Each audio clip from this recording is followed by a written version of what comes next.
Now we are going to understand about the atom. What is an atom? Is it divisible or indivisible? Which led to a conclusion that atom is divisible. These 3 points we are going to understand. The first point, all matter is made up of atoms and molecules. There are different types of matter. These matter are made up of different types of atoms. So now we can think about how the atom differs from one element to the another.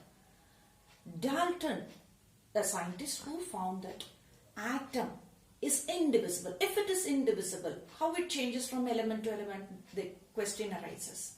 So many scientists, they met with a challenge to find out whether the atom is divisible or indivisible and what are the things present inside the atom. So now, at the end of the 1900, so many scientists met with the challenge to find out.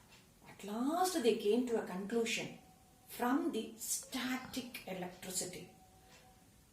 It was found that this was done by an interesting activity. I had taken a comb. I comb my hair, dry hair, it should be a dry hair.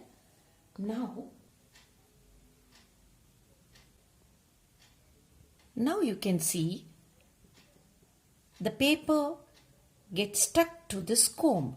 Do you know the reason? It is because the charges are released when I rubbed over the hair.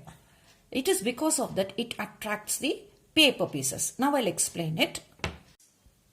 Now we understood from this experiment, from this activity, that the charges are discharged. When two objects rub together, the electrical charges are discharged on its surface, which helps to attract other object.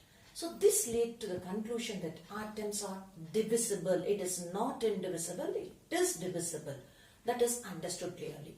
In 1900, J.J. Thomson told that atom was indivisible and it contains some subatomic particles. He called it as electron. But before that, it was in 1886, Goldstein discovered some radiations were given out by some gas discharge, and he found that it was positively charged and it was named it as proton. This positively charged particles, he called it as canal rays. He named it as proton. So now we can find out an atom has two charged particles, electron and proton. They named it as E for electron and P for the proton. So this is what at last it was found. Atom is divisible and it contains two particles, and this proton, its mass is 2000 times it was greater than that of the electron. So at last it was mentioned like the mass of this proton is considered as +1 and it has a charge +1, and this electron, its charge is considered as -1 and it has a mass, it's negligible, we can say.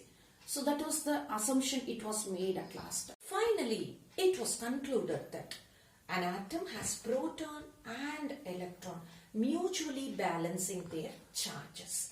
This is what we understand now. So it is divisible, it has protons and electrons, and at last this protons was found that it is interior, that is inside of the nucleus, and the electrons are outside, which can be removed easily, but not the protons which is inside. Now we understand about the atom. Next step, we have to find out the structure of the atom. What's the structure of the atom? So many scientists told in different way.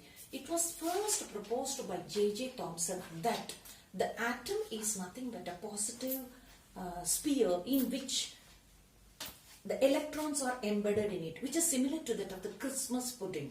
The positive and the negative charges are equal in magnitude. So is not a negatively charged or positively charged. Atom is considered to be a neutral. Rutherford, who wanted to find the model of the atom. What did he did? You know, he took the alpha particles and he made it to scatter on the gold plate. The gold plate which he took was so thin that only 2000 or 1500 atoms were present. He allowed the alpha particles. These alpha particles are nothing but the doubly charged helium ions which has a mass of 4u, and he made it to pass through the gold foil. His expectations was like everything will be deflected when the alpha rays passes through foil. But it has not happened. On the other hand, most of the alpha particles passed straight through the, and few of them were deflected at a very little angle, and only one of 1200 atoms was deflected directly opposite it. It was so incredible. He found at last it was like a 15 inches shell. It was thrown through tissue paper and which was bounced back. That was he found at last. At last he gave a conclusion like the atom has a more of empty space. That is why most of the alpha particles passed through. The second conclusion, he found that some of them were deflected at an angle, which made him to think that the positive particles are very less in the atom.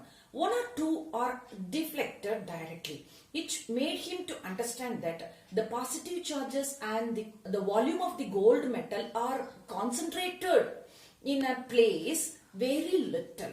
At last he gave an inference like that the radius of the nucleus is 10 power 5 times lesser than the size of the atom.